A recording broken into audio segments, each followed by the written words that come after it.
In this video, I'm going to be showing you proof that you are not your thoughts. I'll be sharing this new model of the mind that'll help change the way that you think, which will ultimately change your whole life. The biggest problem we have as humans is that we believe our thoughts. You believe whatever you think. You think it means something. But the reality is you are not your thoughts. The reality is you are a witness to your thoughts, but most people are not able to have that experience. So in this video, I want to help you understand this on a deeper level so you can have that experience for yourself. I would say this is fundamental for every single human being ever. This should be the first lesson that is taught to all of us when we're kids. Not English, not writing, not reading, not maths, none of that. It should be this, that you are not your thoughts, right? And then people would live much better lives.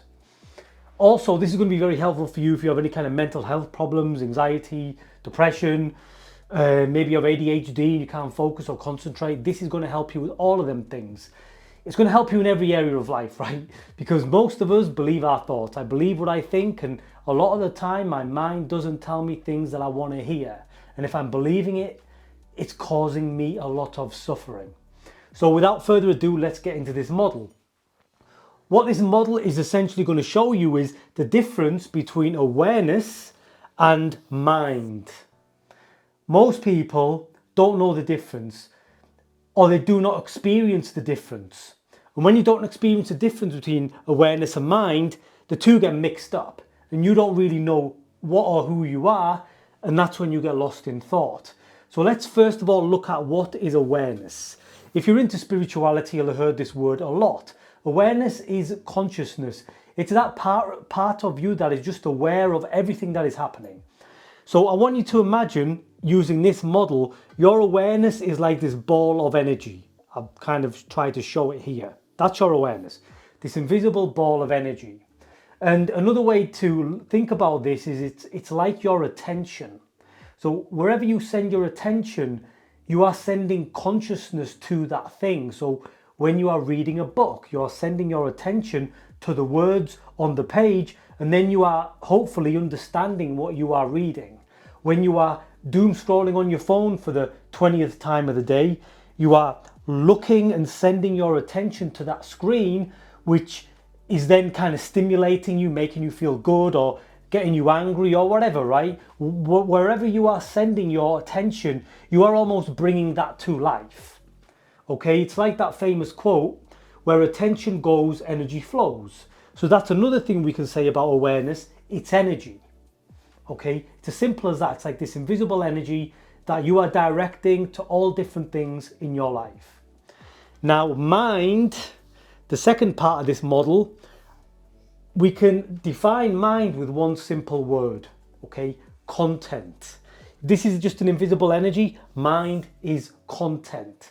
On a deeper spiritual level, we could say the whole world is one big mind, universal mind. Everything is just content, right? And you are this pure awareness experiencing all of this content. But to keep it simple for this model, what I wanted to do was, I just want to work with your mind, okay, which is what I've tried to show here. And I've just picked 3 negative emotional states. Obviously your mind is unlimited and there's so many areas of mind, but we're just going to work with these 3 emotions just to keep it simple. Now, how awareness interacts with the mind, this is what I'm going to show you now. When you are feeling fear, this awareness has gone to the fear part of your mind, okay? Like I said, awareness is this invisible energy, and wherever it goes or whatever it gives attention to, it kind of brings to life. So when awareness goes to the fear part of your mind, what do you think you are going to experience? You are going to experience fear. Same as the other emotions. When awareness goes to the angry part of your mind, you feel angry, pissed off. When you go to the sad part, you get down, depressed and sad. What I want you to recognize here is you are not the mind, you are the awareness that is moving to different states of mind, okay? And it'll always be changing. You are never in one area. Even if you are the most anxious person who ever lived, you will still have had at least a minute of relief from your anxiety and fear. That's how you know that you are not any of these emotions or whatever you think. Because awareness is constant. It's always present. You're always experiencing it. The content is always changing, but the awareness is always present. So pay attention to that the next time you're kind of stuck in some thought or feeling. But this is difficult to do because when awareness goes to, say, fear, you forget about everything else and now you're just stuck in fear. You might have lived 10 years of your life, never felt fear in your whole life. But when your awareness goes to the fear part of your mind, you will forget the last 10 years and you'll just be in fear or anger or sadness. And that's because awareness, consciousness, it's always present. It doesn't know past. It doesn't know that you've never had anxiety for 10 years. It just knows what it is experiencing right now. And that is what makes it very difficult to break free, because when you're stuck in these states, you think or feel like this is awful, I can't get out of it. You're literally stuck because your awareness is just giving energy to it, bringing it to life, okay? Like I said, wherever your attention goes, energy flows. This is true for any area of your life. Now, a couple of other key pointers is the area of mind that you frequently visit, you create a pathway to that part of your mind. For example, if you're always going to the fear part of your mind, your awareness is going to default to fear. Like anytime a moment arises, anything happens, you're going to default to fear.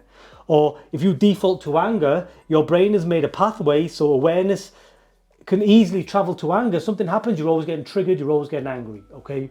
So pay attention to the emotional states that you are constantly experiencing, because it's become easy for awareness to go there and bring that part of your mind to life and make you experience it. Another key thing is the area that you frequently visit gets energized, okay? And when it gets energized, it becomes magnetic, right? And that magnetism, again, it pulls your energy, it pulls your awareness to that part of your mind. Just to give you an analogy on this that I thought about, imagine that you always deposit your money in a certain bank, okay? In this example, you're always depositing your energy in fear. You go to the bank, you always deposit your money there. Where are you going to return? You're going to go back to where you put the money. If you had made other bank accounts, say a bank account for gratitude, and you were depositing energy in gratitude, or you were depositing energy in love and courage, then you would have other accounts, and then you could frequently visit them instead of always going to the same account. Because while you keep going to the same emotional state, you are putting energy there, you are depositing energy, which, like I said, becomes magnetic and draws your awareness to it. And you literally, after a while, have no control over where your awareness goes, okay? So essentially, what I'm trying to help you understand is you are the awareness that is experiencing all these different states of mind. You are not the content, okay? Content is, like I said, it's mind. So just pay attention to your own life, which is the first lesson to get out of this. Where does my awareness frequently visit, right? If you can pay attention to it, you'll see that it's always kind of bouncing around. It's going from one thing to the next thing. Maybe it goes to your phone or your TV or video games or anxiety or worrying about something. It's always just bouncing around all over the place, right? Because the two are mixed up. Right? You don't see that the awareness is separate from mind. And just by knowing this will give you that insight, right? But you need to do the work to pay attention. The second thing I suggest you do here is to practice embodying positive emotional states. Just in terms of this model, so if you're always depositing energy in fear, anger and sadness, you're always going to keep going back there. So why not practice embodying positive emotional states? Courage, gratitude, love, compassion, whatever. It's like you're opening bank accounts and you're now depositing energy in them accounts. So now the next time you feel a bit apprehensive, you can draw on courage because you've got some skin in the game, you've got some energy in that account, right? You've been practicing it. But until you start to practice positive emotional states, they won't get wired in, okay? And you'll just constantly default back to the negative ones, right? Because these are the ones you've been practicing for so long. Like I said, you've made strong pathways to the negative states. Awareness just goes there by default. If you want awareness to go somewhere else, you need to practice sending it somewhere else, okay? So every day, practice embodying positive emotional states. and do it for the long term. And the final thing I would suggest you do is to work on just disciplining awareness, okay? There's different types of meditation. We could say there's concentration meditation, which is what I'm asking you to do. So when your awareness kind of wanders, keep bringing it back. It goes to a thought, you bring it back. It goes to a feeling, you bring it back. And you just allow your awareness to settle. This sort of meditation requires concentration and willpower, right? The other sorts of meditation, the opposite of this sort of meditation would be like surrender meditation, letting go meditation. Both of them are very, very necessary. I suggest you practice both and get good at both. But for this model specifically, I want you to practice controlling awareness, okay? So when you're in meditation, discipline that awareness. When it wanders, keep bringing it back, okay? And so when that awareness goes to some negative thing, you have developed the mental muscle, the willpower, to be able to bring it back and center yourself again, okay? Takes time, takes practice. But I just want you to see that you are the awareness, not the content, okay? The content is non-stop. The content will just keep coming and coming and coming. The awareness never changes, okay? That is what you really truly are. And by kind of inquiring into this, by using this model, you will hopefully have that insight. So that is everything I've got to talk about here today. If you enjoyed the video and you want to watch more things like this, check out these videos right here. But until next time, God bless.